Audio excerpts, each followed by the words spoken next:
Xin chào mọi người, hôm nay tụi mình sẽ mang đến video đầu tiên giới thiệu về một trong những game NFT đang hot nhất thế giới trong thời gian gần đây, Dragonary. Hãy cùng tụi mình tìm hiểu về game nuôi rồng và kiếm tiền này ngay bây giờ nha. Đầu tiên sẽ là giới thiệu về Dragonary. Đây là một game NFT được ra mắt vào đầu tháng 8. Với lối chơi đánh theo lượt thì người chơi có thể tập trung vào việc luyện rồng để giành chiến thắng trong những chế độ chơi khác nhau với những phần thưởng vô cùng đa dạng. Phần thưởng có giá trị nhất của trò chơi sẽ là token CYT, thứ mà bạn có thể nhận được thông qua việc tham gia chế độ PvP, tức là chiến đấu với người chơi khác, hoặc nâng cao cấp bậc của account để nhận thưởng CYT hàng ngày. Được xây dựng trên nền tảng của Binance Smart Chain, điều ấy đã giúp cho game tối ưu hóa chi phí nạp rút CYT cũng như mua bán rồng trên marketplace. Hiện tại thì token CYT đang được giao dịch chủ yếu trên sàn ApeSwap. Bạn sẽ phải mua một lượng CYT nhất định để có thể ghép thành Ember cũng như là nhân giống rồng. Bạn cần tạo cho mình một ví MetaMask để có thể mua CYT từ sàn và chuyển vào dashboard của Dragonary. Sau khi đã có CYT trong dashboard của Dragonary thì bạn có thể tiến hành deposit vào game. Từ đây chúng ta sẽ sử dụng token cho việc ghép những mảnh Spark thu thập được thành Ember cũng như sinh ra những chú rồng mới. Các nền tảng chơi hỗ trợ hiện tại là Windows, macOS và Android. Trong tương lai sẽ có thêm phiên bản dành cho iOS và Steam, giúp cho game tiếp cận đến một tập người chơi lớn hơn. Tiếp theo sẽ là cơ cấu thưởng của game. Như đã đề cập thì Dragonary là một game trong dòng gameplay to earn, nói nôm na là chơi để nhận thưởng. Vậy cơ cấu thưởng của game như thế nào thì hãy cùng chúng mình tìm hiểu nha. Cho đến hiện tại thì có hai cách chính để người chơi có thể cải kiếm từ game. Thứ nhất chính là nhận lương theo ngày dựa trên cấp độ account của người chơi. Điều đầu tiên cần biết là account của tất cả người chơi sẽ được phân loại cấp độ dựa trên số lượng và loại rồng mà người chơi đó sở hữu. Và mình sẽ thông tin chi tiết về cách phân loại account trong video tiếp theo nha. Trong 90 ngày đầu tiên kể từ ngày mở game thì mỗi ngày sẽ có 1 triệu CYT cố định được phân phát đều cho tất cả người chơi tùy thuộc vào cấp độ của account. Bên cạnh lượng CYT cố định thì người chơi còn được phân phát một lượng CYT từ việc sử dụng in-game, ví dụ như là nạp năng lượng, đẻ trứng hay là dung hợp rồng, cụ thể như sau. Sau mỗi 90 ngày thì lượt phần thưởng sẽ giảm đi một nửa. Cho đến ngày thứ 271 thì tổng thưởng CYT mỗi ngày sẽ chỉ còn duy trì ở mức 125.000 CYT. Cái thứ hai là chúng ta có thể nhận thưởng token khi hoàn thành các trận chiến đấu. Bên cạnh mức lương được nhận hàng ngày thì người chơi còn có thể kiếm được CYT khi giành chiến thắng thông qua chế độ PvP, tức là chiến đấu với một người chơi khác.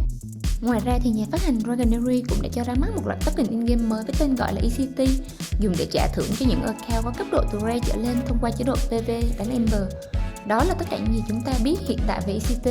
Những cập nhật mới nhất sẽ có trong những video tiếp theo trong chuỗi series về Dragonary của tụi mình. Tiếp sau đây chúng ta hãy cùng tìm hiểu sâu hơn về game này nhé. Sơ lược về cấu trúc game. Đầu tiên sẽ là các nguyên tố rồng. Phiên bản ra mắt của Dragonary có 7 hệ nguyên tố chính. Mình sẽ tổng hợp nhanh một số thông tin chi tiết về kỹ năng và nội tại của từng nguyên tố rồng để mọi người có thể tham khảo nhé. Nguyên tố đất sẽ là chống chịu, nguyên tố lửa sẽ gây sát thương vật lý theo thời gian, nguyên tố khí sẽ có tác dụng hồi máu, nguyên tố điện là gây sát thương diện rộng theo thời gian, nguyên tố mộc sẽ là cân bằng các chỉ số, nguyên tố nước sẽ có tác dụng giảm sát thương và nguyên tố băng sẽ có kháng sát thương theo thời gian. Mỗi nguyên tố rồng sẽ có 3 kỹ năng chính là một nội tại không cần kích hoạt và 2 kỹ năng cần kích hoạt khác nhau.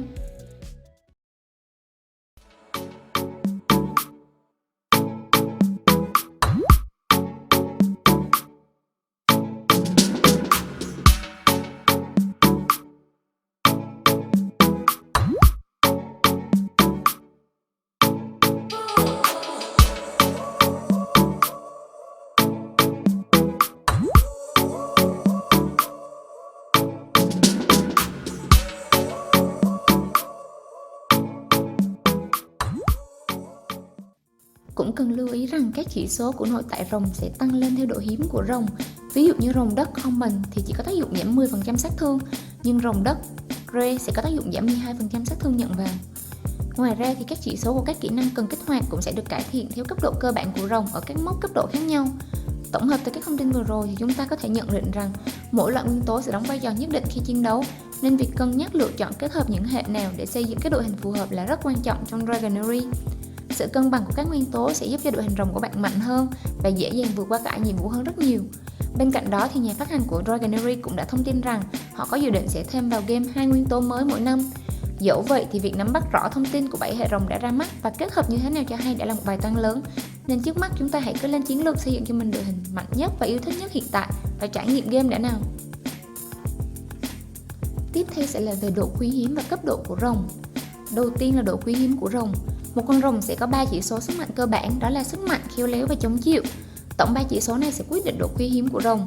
Rồng Common sẽ có chỉ số từ 30 đến 49, rồng Uncommon sẽ là từ 50 đến 89 và rồng Rare sẽ có tổng chỉ số là 90 trở lên. Thứ hai là cấp độ tối đa của mỗi con rồng sẽ là khác nhau dựa trên độ quý hiếm của chúng. Tùy thuộc vào độ quý hiếm mà đến mỗi cấp độ nhất định thì rồng sẽ có những thay đổi như sau.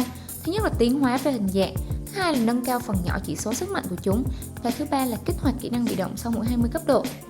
Hiện tại thì kỹ năng bị động chưa được cập nhật vào game. Mình biết đây là một vấn đề khá lớn đối với các game mới ra mắt và đang trong quá trình hoàn thiện, nhưng chúng ta sẽ phải liên tục cập nhật theo dõi để không bị tuột lại.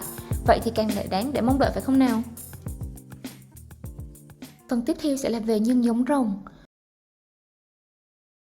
Mỗi người chơi cơ bản đều sẽ bắt đầu với 3 trứng rồng common, trừ một số người chơi đã mua được những pack trứng uncommon và rare được bán với số lượng giới hạn vài ngày trước khi game được mở. Dẫu vậy thì bất kể là người chơi với số lượng và chất lượng rồng như thế nào thì đều sẽ cần hướng tới mục tiêu là nâng cấp chúng để hoàn thành các nhiệm vụ, cũng như nhận được những phần thưởng vô cùng hậu hĩnh và mang những chú rồng xịn sò của mình ra đấu trường thế giới, đúng không nào? Vì vậy thì hệ thống nhân giống rồng chính là chìa khóa để tạo ra những chú rồng mạnh hơn mà chúng ta có thể sử dụng để chiến đấu hay là mua bán trong marketplace. Trong Dragonery thì có 2 cách để người chơi sinh ra những con rồng mới: đẻ trứng bằng cách ghép rồng hoặc dung hợp rồng. Sơ lược là vậy, như mình đã cập nhật ở trên thì chi tiết về cách ghép hoặc dung hợp rồng, đẻ trứng và tối ưu hóa các chỉ số sẽ được mang đến cho anh em trong video sau một cách chất lượng và tỉ mỉ hơn. Tiếp theo chúng ta sẽ đến với lối chơi của game. Trong trận chiến thì rồng sẽ có 2 loại hình tấn công, đó là đánh thường và sử dụng kỹ năng.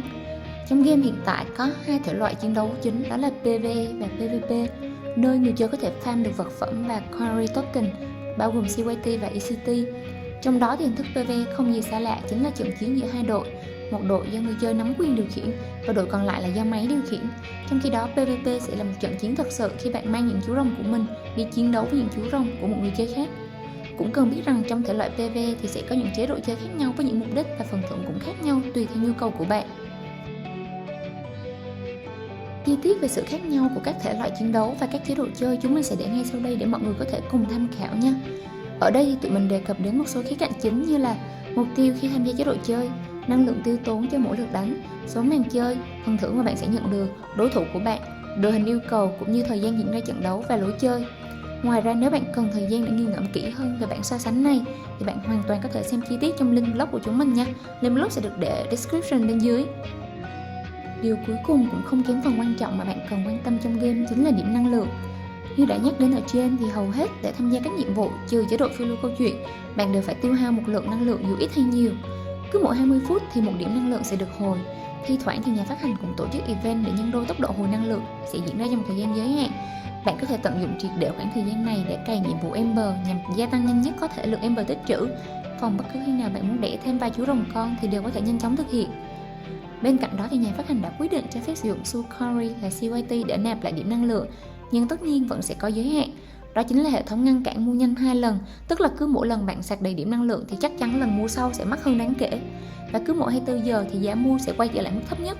Vậy nên hãy thật chú ý về mốc thời gian khi muốn nạp thêm năng lượng nha. Cảm ơn các bạn đã theo dõi đến cuối video. Dành cho những ai yêu thích việc đọc và nghiền ngẫm chi tiết hơn về từng yếu tố của game, các thông số cụ thể của những chú rồng, cũng như chi tiết về các bản cập nhật mới thì mọi người có thể truy cập vào link blog của chúng mình ở bên dưới nha. Hẹn gặp mọi người trong video tiếp theo. Đừng quên like và subscribe để động viên chúng mình nha. Chúng mình sẽ trở lại với những video ngày một chất lượng hơn. Yay!